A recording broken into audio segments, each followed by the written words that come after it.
Agjencia Kombëtare e Punësimit raporton se aktualisht janë në afro 6.700 vende të lira pune.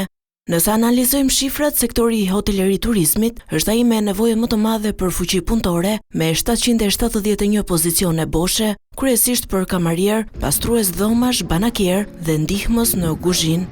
Bizneset po hasin shumë vështirësi në gjetjen e stafit, jo vetëm të stafit kualifikuar, po dhe punonjësve bazë. Sektorët më të prekur janë sektori i ndërtimit, i turizmit, i bujqësisë dhe fasoneria. Këto janë disa nga sektorët ku haset shumë vështirësi në mungesën e fuqisë punëtore. Ne kemi një database ku ne regjistrojmë çdo kandidat të cilët ne kemi punësuar më përpara dhe në momentin që ne i telefonojmë për t'i ofruar një vend pune në sezonin turistik, ajo që vëmë re është që ato kanë emigruar dhe janë sistemuar në vendet europiane. Si zgjidhje po vazhdojnë të shihen punëtorët e huaj.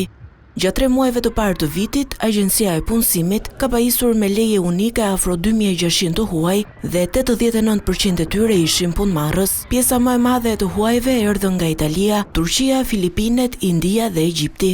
Bizneset po tentojnë që të rekrutojnë nga jashtë, duke qenë se nuk ka punonjës vendas.